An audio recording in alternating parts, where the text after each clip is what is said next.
31st নাইটের প্রস্তুতি এখনই মাদক দিতে চলতেছে ভিতরে ভিতরে। জিজ্ঞেস করেন কোথায় পাওয়া যাবে কি জানি বাজি ফুটানোর জন্য, এখনই ভিতরে ভিতরে কালেকশন চলতেছে। জিজ্ঞেস করেন যুবকদেরকে কে কোন ছাদে দাঁড়াবে, কে কোন জায়গায় দাঁড়াবে, কে কোন জায়গায় ফুটাবে। জিজ্ঞেস করেন ওদেরকে। ভুল বললে বলো যে আমি ভুল বলতেছি। চলতেছে না এখন থেকেই প্ল্যানিং চলতেছে। কেন আজকে কয় তারিখ? 23 তারিখ। এখন থেকে যদি কালেকশন কুলেকশন গুছায় না গুছায় তো 12টা 1 মিনিটে ফুটাবে কি করে? একটা প্রস্তুতি আছে না। ও যদি ভাবতো তাহলে একটু হলেও লজ্জা হইতো যে আল্লাহ 24 ঘন্টা আমাকে অগণিত নেয়ামত দিতেছে, আমি উনার বিরুদ্ধে যাই তো যাই কি করে। 14 তারিখ উদযাপন করে ধুমধামে। 14 তারিখ বুঝেন? ধুমধামে এই মাদক দিত ফুল নিয়ে মারামারি হয়। ফুল ওই দিনের জন্য বাংলাদেশে ফুল ইম্পোর্ট হয়, ইম্পোর্ট বিদেশ থেকে আনা হয়। শুধু ফুল দেয়। দেখবেন ওই দিন মাদকদের হোটেল 3 দিন আগে এক এক গ্রুপ বুক করে ফেলছে। আপনারা পার্সেল পর্যন্ত পাবেন না। হোটেলে বয়া খাওয়াবে, ফুল দিবে, হোটেলে খাওয়াবে, পার্সেল দিবে বাড়ির জন্য। যদি জানতো যে কলিজা বুনা করে দিলে মরবে না, তাহলে এই যুবকরা কলিজা বুনা করা পর্যন্ত করে দিয়ে দিত। তারপরও যেন একটু লেখা দেয় I.U। কিন্তু যতটির চেহারা দেখি মসজিদের ভিতরে আর বাইরে সবটির চেহারাই তো মনে হয় চেক খাওয়া। 2-4টা তো এরমও দেখা যায় কিছু যে অনেকবার খাইছে। কিন্তু কয়লা ধুইলে বলে ময়লা যায় না। রাগ হয়ে গেল?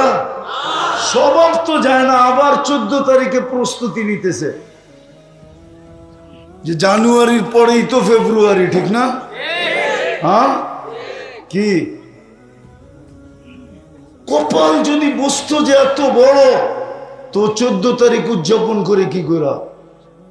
ও তো অপেক্ষা করতো জান্নাতের 14 তারিখের জন্য। জান্নাতে কি 14 তারিখ নাই? হ্যাঁ, তাহলে তো কোরআন ভুল হয়ে যাবে। মা তাশতাহি, যা চাবে তা মিলবে, ঠিক না? যুবকরা যদি কয় 14 তারিখ চাই তো পাইবো না? পাইবো না। দূর হুজুরও বোঝে না। একবার হাদিসে আছে ডেলি 14 তারিখ হবে 100 বার। একটু পর পর কল আসবে। দুনিয়াতে রঙের পার্থক্য, ডিজাইন একটাই। জান্নাতে শুধু রঙের পার্থক্য না, ডিজাইনের পার্থক্য আছে। একটু পর পর কল আসবে, আয় আমার কাছে, তাল ইলাইয়া, দেখা যা আল্লাহ কি ডিজাইন বানায় রাখতে চললে, আয়। কইব বাইক পামু কই, ঠিক না? কি এখন তো ফোন করতে দেরি, বাইক লইয়া দৌড়াইতে দেরি করে না, ঠিক না? বাইক না পাইলে অটো, অটো না পাইলে রিক্সা, কি পারে না, উড়া যায়, ঠিক না? জান্নাতে ব্যবস্থা আছে উড়াল দেওয়া, সুপার বাইক বানানো আছে। অফিল জান্নাতি লাখাইলা লাহু আজনিহাতান, জান্নাতে কোরা বানানো আছে টানালা। মুখ দিয়া চালাইতে হবে না। তুমি কোথায় যাবে এটা বলতে হবে না। কল তোমার কাছে আসবে, ডাইভার্ট ওর কাছে হয়ে যাবে। কোথায় যাবে এখন? চড়বে, ওয়ায়ুসিরু হাইসু ইয়াশা, চোখের পলকে যায় নেমে যাবে। আর জড়ায়া ধরবে আর বলবে আনা হুব্বুক, আমি তোর ভালোবাসা। আগেরটা কইলাম না, পরে রাত্রে যায় বালিশ কামড়ানো শুরু করবে। তো যেটা বুঝাইতেছি না যে আল্লাহ কত বড় কপাল বানাইলেন আমাদের, উম্মত বানায়া সারা দিন কত নেয়ামত। কিন্তু আল্লাহ বলি কয়বার, সব বাদেই দিলাম, করি না বাদেই দিলাম, করি নাই, করতেছি না বাদেই দিলাম।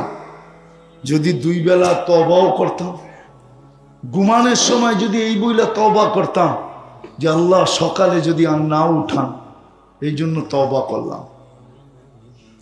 ঘুমেরতে উঠা যদি তওবা করতো এই কথা বইলা যে আল্লাহ হয়তো হইতে পারে সূর্য ডুবা আর নাও দেখতে পারি, এই জন্য আগেই তওবা করলাম, এতটুকু অভ্যাসও যদি হইতো, তাইলেও তো আল্লাহর ঘোষণা ছিল, আল্লাহ আল্লাহ মা জালা ইস্তাগফির আগফির। ওই যে প্রথমে বলছিলাম না, শয়তান বলছে সব গুমরাহ করে দিব, একটারও জান্নাতে যেতে দিব না, লা উগবিয়ান্না ইবাদাকা আজমাইন। তো ফেরেশতারা কাঁদতে শুরু করছে। আল্লাহ জিজ্ঞাসা করছে কাঁদো কেন? শোনেন না বানরটায় কয় কি, একটাও বলে জান্নাতে যেতে দিব না, তাহলে কুদরতি হাত দিয়া বানায় লাভ হইল কি? শ্রেষ্ঠত্বের মুকুট মাথায় দিয়া লাভ হইল কি? একটাও বলে যেতে দিবে না। তা আল্লাহ হাসতেছিলেন। তা আল্লাহ বলতেছে চিন্তা করো না, আমি ইস্তেগফার নাযিল করলাম, যখনই মাফ চাবে তখনই মাফ করে দিব। দেখি ও জিতে না আমি জিতি। আমার জাতি যদি এটাও করতো, করবেন পাক্কা? কে কে দেখি মনের থিকা, হ্যাঁ মনের থিকা আমার নামান, এটাই সবক মনে করেন আজকে। যুবক তোমাদের পায়ে হাত দিয়া বলি যা খুশি তা করো, আমার কোনো আপত্তি নেই, কেন আমি তো তোমাদের জন্য চৌকিদার না, চৌকিদার রাখা আছে কিরামান কাতিবিন ইয়ালামুনা মা তাফআলুন মা মিন কওল ইল্লা লাদাইহি রাকিবুন আতীদ ইয়ালামু খাইনাতাল আ'য়ুনি ওয়া মা তুখফিস সুদূর। এজন্যই কোরআন বলছে লাস্তা আলাইহিম বিমুসাইতির। আমি দারোগা না, কিন্তু তোমার পায়ে হাত দিয়া বলবো আজকের থেকে অভ্যাস করো যে আমি ঘুমানোর আগে তওবা করা ভুলবো না, আর ঘুমেরতে উঠো তওবা করা ভুলবো না। ঘুমানোর সময় বলবো আল্লাহ যদি সকালে না উঠাইলেন আমি কিন্তু তওবা করলাম। উঠতে পারলা তো তওবা করো, যদি সূর্য ডুবতে না দেখো। পারবেন? হ্যাঁ। দ্বিতীয়, যদি পারেন, দ্বিতীয় আল্লাহর ঘরটাকে ভরা দেন। আজকে আল্লাহর ঘর খালি। কার ঘর? কার ঘর? জুমায় কিছু মুসল্লি হয়, 5 বেলা মুসল্লি হয় না। কোন মালিক এটা সয়া নিতে পারে না যে কর্মচারীকে ডাকলো আর সে শোনা সত্ত্বেও ভ্রুক্ষেপ করলো না। কোন মালিক এটা মেনে নিতে পারে না। পারে? হ্যাঁ। চাকরিতে রাখে, ডেলি আল্লাহ 5 বার ডাকে, মাইনা নেয় তো নেয় কি করে? ওই যে বললাম না, মোহাব্বতের কারণে অপেক্ষা করতেছে। হাদিসে আছে, হাদিসে আছে জমিন প্রতিদিন বলে, সমুদ্র বলে, ফেরেশতা বলে আল্লাহ অনুমতি দেন না ধ্বংস করে দিই। আল্লাহ বলে ইনকানা আবদুকুম বাশানুকুম বি, বান্দা তোমাদের হলে যার যা মনে চায় করো। ইনকানা আবদি, যদি বান্দা আমার হয় খবরদার যদি চোখ উঠায়া দেখলাম, খবরদার যদি চোখ উঠায়া দেখলাম। আমি অপেক্ষায় আছি। ইন আতানি লাইলান কাবিলতু ইন আতানি নাহারান কাবিলতু। রাত্রে ডাকলে আমি বুকে জড়ায় নিব, দিনে ডাকলে আমি বুকে জড়ায় নিব। ওমান আযমু মিন্নি জুহদান ওয়া কারামা, আমার চেয়ে বড় দাতা তো কেউ নাই। কসম খোদা, সবাইকে আল্লাহ থ্রেট দেয়, খবরদার যদি আমার বান্দার দিকে চোখ উঠায় দেখি। আমি অপেক্ষায় আছি। এই জন্য 5 বার ডাকেন, কিচ্ছু বলে না। এই জন্য আমি বলতেছি মসজিদটা ভরা দেন, 5 ওয়াক্ত। মুসলমান সময়ও হাতে নাই, দুরবস্থা আমাদের এই জন্য। আজকে 60টা মুসলিম দেশ, 250 কোটি মুসলমান। 60টা দেশের ভিতরে 4টা দেশ এরকম ধনী যে এদের চেয়ে দুনিয়ার কোনো বড় টাকা নাই নাই নাই নাই নাই। কুয়েতের টাকার উপরে দুনিয়ার কোনো বড় টাকা নাই, বাহরাইনের টাকার উপরে বড় টাকা নাই, ওমানের টাকার উপরে বড় টাকা দুনিয়াতে নাই, ব্রুনাইয়ের টাকার চেয়ে বড় কোনো টাকা দুনিয়াতে নাই। তারপরেও 1 বছর 2 মাস, আজকে 11 দিন অতিবাহিত হইতে চলল, ফিলিস্তিন 1.5 লক্ষের উপরে লোক মারা গেল। প্রতিদিন মরতেছে, একদিন এরকম যায় না যে 2-4 ডজন না মরে। কিন্তু 250 কোটি মুসলমান, 60টা দেশ, সবচেয়ে বড় টাকার অধিকারী হওয়া সত্ত্বেও ছোট একটা দেশ ইসরায়েল, মাত্র 30 লক্ষ জনসংখ্যা। একটা ছোট নিন্দা প্রস্তাব পাশ করাইতে পারে নাই এই 60 দেশের কর্ণধাররা। ওরা পারে খালি আমাগর লোকে, প্রত্যেকে পারে তার দেশের জনগণের লোকে পারে, খালি কেমনে জনগণরে সাইজ করতে হয় এটা শিখছে ওরা।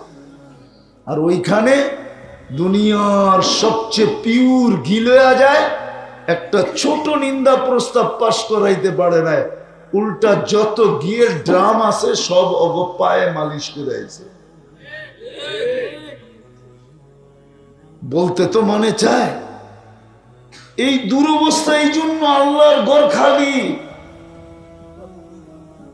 2 বেলা তওবাও করি না। বলবেন আল্লাহর ঘর? হ্যাঁ বলবেন? হায় হায় হায়, 5 থেকে 6টা মুসলিম দেশ মাটির সাথে মিশে গেল। আফগানিস্তান, ইরাক, লিবিয়া, এখন ফিলিস্তিন মিশতেছে, লেবানন মিশতেছে, সিরিয়া মিশতেছে। এটাও লেখা রাখেন দিন তারিখ দিয়া, যদি ফিলিস্তিন মিটা গেল, মাটির সাথে হাইরা গেল, ওর পরের দিন আপনার হাঁটতে 1 সেকেন্ড সময় লাগবে না, আপনি হেরা যাবেন। ইঙ্গিত মনে হয় এখনো পান নাই। ইসকনের কয়জন রে ধরছে? 18 কোটির গলা চেপা ধরতে চাইতেছে। ওর কাছে একজন মানুষ 18 কোটি কোনো মানুষই না। বিশ্বাস হয় না? না হয় না? নাহলে আপনার পিয়াই সিয়েদ বন্ধ করলো কি লেগা? আমার দেশের মানুষও তো আমরাও এরকম। আমাদের দেশের শাসকরাও যদি বইলা দিত যে আগে ট্রাকে আইনা খাইতাম, এখন প্লেন দিয়ে আইনা খামো, তোরটা খামুই না, ঠিক না? হ্যাঁ, আগে ট্রাক দিয়া ঢুকাইতাম, এখন জাহাজ দিয়া শিপ দিয়া আইনা খামো, কি কন? হ্যাঁ, প্রবাদ বাক্য না আছে, বাদ ছিটাইলে কাকের অভাব হয় না। কি 2 কেজি খাইতাম 1 কেজি খামু, 1 কেজি খাইতাম আধা কেজি খামু। হ্যাঁ, নাইলে একজনেরটাই 10 জনে ভাগ করে খামু। এতটুকু আত্মমর্যাদা তো আমাদের ভিতরে নাই। লম্বা হয়ে যাবো, আমার আবার খোঁচাইতেছে পিছন থেকে। আমার জীবনের কাহিনী মনে উঠছে। আমি এক দেশে 6 বার গেছিলাম, আফ্রিকাতে, চাঁদে। তো ওই দেশের নিয়ম হলো, পুরুষ মারা গেলে জানাজার ভিতরে এলান হয় যে এই পরিবারের দায় দায়িত্ব কে নিবে, তারপরে জানাজা হবে, নাইলে হবে না। কেন এরা এতিম, বিধবা, এর দায় দায়িত্ব কে নিবে? তো একদিন জানাজায় গেছি, তো এলান হইতেছিল, তো আমার পাশে যে দাঁড়ানো ছিল সবার আগে বলতেছে আমি নিলাম। ওকে আমি চিনি। তা আমি জিজ্ঞাসা করলাম, তুই যে দায় দায়িত্ব নিলি, তুই তো নিজেই খাইতে পাস না, তোরে মুফতির সার্টিফিকেট দিছে কে? তা আমি কি এটার লোকে মুফতির সার্টিফিকেটের কি? তুই কি হাদিসে পড়স না, আনা ওয়া কফিলুল এতিমি কাহা তাই? এতিমের যে দায়ভার নিবে, আল্লাহর রসুল বলে 2 আঙ্গুলের মধ্যে স্বাভাবিকভাবে যতটুক দূরত্ব, ও আর আমি কিয়ামতের দিন এতটুক দূরত্বে থাকবো। তুই কি হাদিস পড়স না? তোরে কে দিছে মুফতি সার্টিফিকেট? তারপরে বলল, শুন, আমি গরিব বটে, 1 রুটি থাকবে 2 ফ্যামিলি ভাগ করে খাবে। আমাদের যদি ভিতরে আত্মমর্যাদা থাকতো তাহলে আমরাও বলতাম প্লেনে আইনা খাবো, নাইলে শিপ দিয়ে আইনা খাবো, 10 কেজিরটা 1 কেজি খাবো, অথবা একজনে কিনবে 10 জনে ভাগ করে খাবে, আর আনমু না তোর থেকে। দেখেন না পায়ে পরে কি করে। তো মসজিদ ভরবো তো পাক্কা? পাক্কা? হ্যাঁ, সর্বশেষ সর্বশেষ গ্রামার ভালো মতে বুঝেন, কিন্তু আলেম ওলামা হক্কানি আল্লাহওয়ালাদের সাথে থাকবো, সাথে। আগে পুরাটা শোনেন, তারপরে ইনশাআল্লাহ কোন সাথে থাকবো, না আগে না পিছে। কি আগেও 2 নম্বর, পিছে থাকলো। আবার যদি বলেন আমার সাথে আছে হুজুর, তাইলেও 2 নম্বর। আলেম ওলামা আমার সাথে আছে, এটাও কি? আবার যদি সভাপতি কয় আমি হুজুরই চালাই, তাইলেও কিন্তু সন্দেহ আছে। আমি তো হুজুর চালাই, তাইলেও সন্দেহ। আপনাকে থাকতে হবে আলেম ওলামা আল্লাহওয়ালাদের সাথে, বোঝেন তো? সাথে সাথে থাকবেন, পারবেন সবাই? সত্য তো? হ্যাঁ, আল্লাহ আমাদেরকে আমল করার তৌফিক দান করেন। পরিপূর্ণ মনোযোগ দিয়ে শোনা, আর পরিবেশটাকে বিলকুল আওয়াজহীন নির্জুম রাখা। কিন্তু এটাও সত্য, শয়তান মনে হয় এটা মাইনা নিতে পারবে না। কেননা শয়তান যদি মাইনা নেয় আর আমরা যদি পুরস্কার পাই, তো ওর সমস্ত পরিশ্রম মাটিতে মিশা যাবে। কেননা ওর তো অঙ্গীকারই ছিল আল্লাহর সাথে যে লা উগবিয়ান্না ইবাদাকা আজমাইন। আর এটার কারণও ছিল, এত বড় চ্যালেঞ্জ আল্লাহর সামনে দেওয়ার, যে একটাকেও জান্নাতে যেতে দিব না। আর এটার একটা কারণও ছিল, আমাদের অস্তিত্ব যদি না হইতো তাহলে শয়তানের 1,85,000 বৎসরের ইবাদত কোনোদিন মাটিতে মিশত না। ও যেদিন বিতাড়িত হয়, ওই দিন ওর হাতে 1,85,000 বৎসরের ইবাদত ছিল। 60টা বড় বড় উপাধি ছিল, 60টা। কয়টা? প্রত্যেক আকাশে ওকে বিশেষ নামে ডাকা হতো। প্রথম আকাশে আবেদ, তারপরেরটায় জাহেদ, তারপরেরটায় আরেফ, তারপরেরটায় তকি, তারপরেরটায় ওলি, তারপরেরটায় খাজেন, সপ্তম আকাশে ডাকা হতো আজাজিল। আর আরশে লেখা ছিল ইবলিস। আমাদের কারণেই যখন ওর সব দুলিশাত, তোর তো চ্যালেঞ্জ করাই চাই যে একটাকেও জান্নাতে যেতে দিব না। বিদায় আজকে কিন্তু ও আমাদেরকে পুরস্কার নিয়ে উঠতে দিবে না। এই জন্য মনোযোগ যতটুক দরকার, হয়তো হইহুল্লার কারণে অতটুক হবে না। এই জন্য আজকে কিন্তু আমরা জিতবো, শয়তানকে জিতাবো না। কি আপনি জিতবেন না শয়তান জিতবে? তাহলে কিন্তু 2টা আদেশ মানতে হবে। একটা হলো পরিবেশটাকে নির্জুম রাখো, আনসিতু। আর একটা হলো পরিপূর্ণ মনোযোগ দিয়ে শোনা, তাইলেই কিন্তু পুরস্কার মিলবে। 2-1টা পুরস্কার দেখায়ও দেই হাদিস থেকে। প্রথম পুরস্কার যেটা মিলবে এটা হলো ইরজিউ মাগফুরান লাক, যাও তোমাদের গুনাহ মাফ।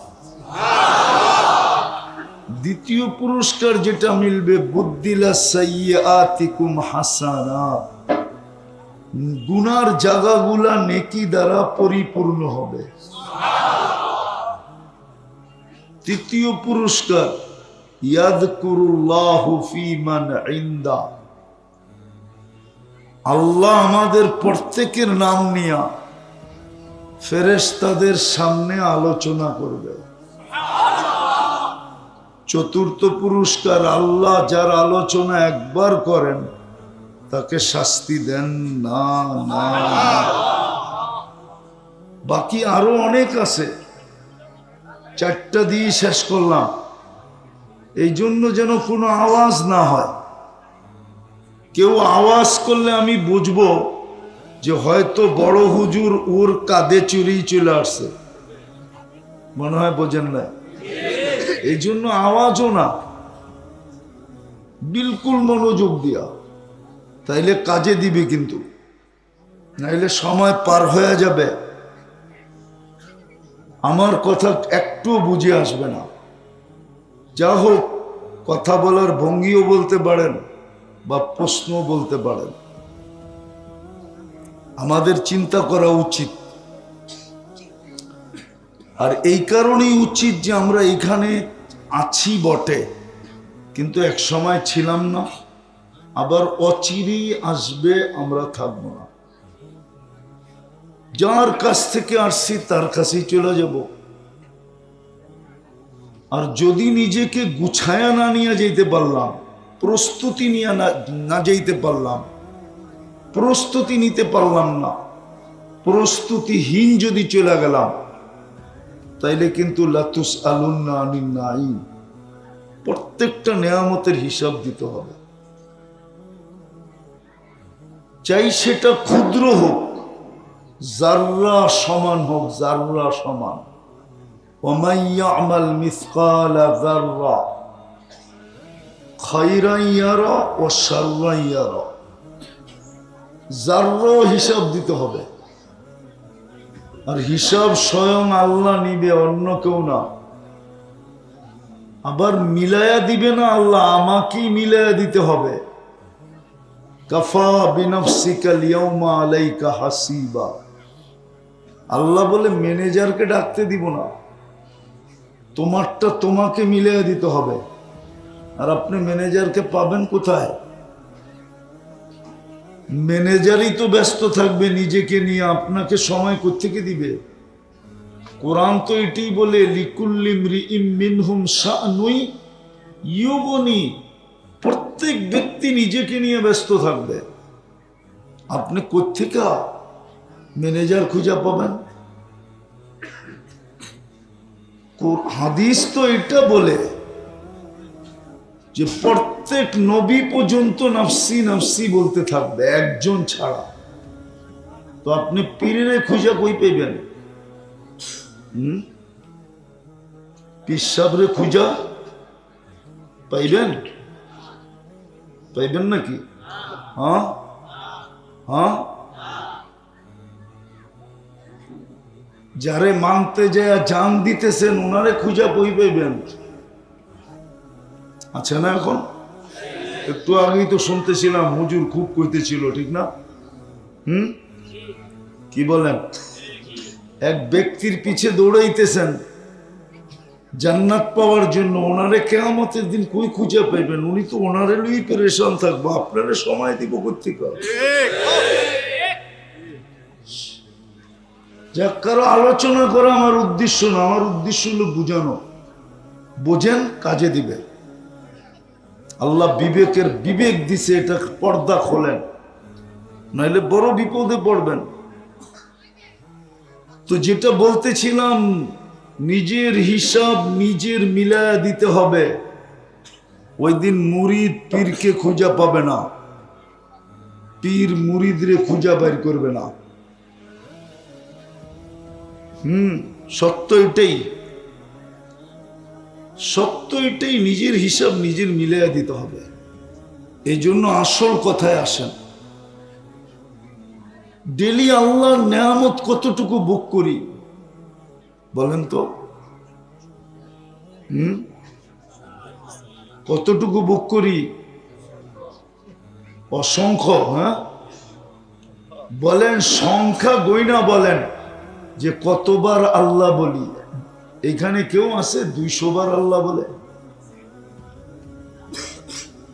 আপনি স্বীকার করতেছেন আল্লাহর নেয়ামত নিতেছি, ডেলি ভোগ করতেছি কতটি? অসংখ্য। যুবক একটু ভাবো, তুমি আল্লাহর নেয়ামত ডেলি ভোগ করো কতটি? ডেলি আল্লাহ বলো কয়বার? কালকে প্রশ্নের উত্তর দিব কি করে? হিসাব মিলাবো কি করে?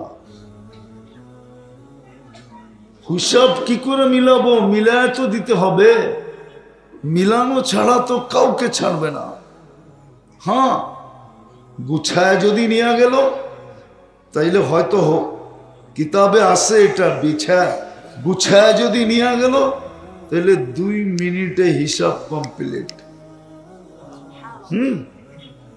আল্লাহর রসুল বলছে ফজরের 2 রাকাত সুন্নত পড়তে যতক্ষণ লাগে হিসাব দিতে এতক্ষণ লাগবে। এই জন্য আল্লাহ রসুল বলছেন ফজরের সুন্নত ছোট ছোট সূরা দিয়া পড়ো, কুল ইয়া আইয়ুহাল কাফিরুন আর কুল হুয়াল্লাহ দিয়া পড়ো, যেন তাড়াতাড়ি পড়া হয়। আর আল্লাহ রসুলও তাড়াতাড়ি পড়তেন। এতটুক সময় লাগবে যদি গুছায় নিয়ে যেতে পারে। আর যদি গুছায় না নিয়ে গেল তো কোরআন বলে 50 আলফা সানা মিম্মা তাউদ্দুন, 50,000 বৎসরও লাগতে পারে। আপনি যদি বলেন 50,000 বৎসর, 60 বৎসরের হিসাব দিতে 50,000 কেন লাগবে? 60 বৎসরের হিসাব দিতে 50,000 বৎসর কেন লাগবে? তাহলে আমি মিলাইয়া দিতেছি, ডেলি শ্বাস নেন 1,60,000 বার, মাসে কত টাইম? বৎসরে কত নিলেন? 60 বৎসরে কত নিলেন? প্রতিদিন কতবার আল্লাহ বললেন? নেয়ামতের বিপরীতে আপনি কি করলেন আল্লাহর জন্য বলেন? কি করলেন? কি করলাম আল্লাহর জন্য একটু ভাবেন। 60 শ্বাসেই তো নেই ডেলি 1,60,000 বার। এটা কি নেয়ামত না? আরেক দিক দিয়ে দেখাই নেয়ামত কিনা। যদি আল্লাহ 1 পয়সা বিল ধরতেন তাহলে ডেলি 1600 টাকা দিতে হইতো। আপনি যে 1600 টাকা ডেলি দেন না, এটা কি নেয়ামত না? এটা কি দয়া না? এটা কি মায়া না? সত্য তো, প্রমাণ হলো তো। ডেলি 550 লিটার অক্সিজেন নেই, যদি 1 টাকা বিল ধরতেন তো ডেলি 550 টাকা বিল দিতে হতো। মাসে 16,500 টাকা বিল আসতো অক্সিজেনের। ওটা যে নেয় না, এটা কি দয়া না? এটা কি নেয়ামত না? ডেলি 36 বার কিডনিকে ডায়ালিসিস করেন কুদরত দিয়া। যদি পার বাড়ে 100 টাকা নিতেন তো ডেলি 3600 টাকা কিডনি বাবদ দিতে হতো। এটা কি দয়া না? পানি তো বাদেই দিলাম, খাওয়া তো বাদেই দিলাম, ঘুম তো বাদেই দিলাম, সুস্থতা তো বাদেই দিলাম, চলমান থাকাটা তো বাদেই দিলাম, কর্মঠ থাকাটা তো বাদেই দিলাম। হাজারো নেয়ামত গণানো যাবে। 24 ঘন্টা আল্লাহর নেয়ামত আমার উপরে কত।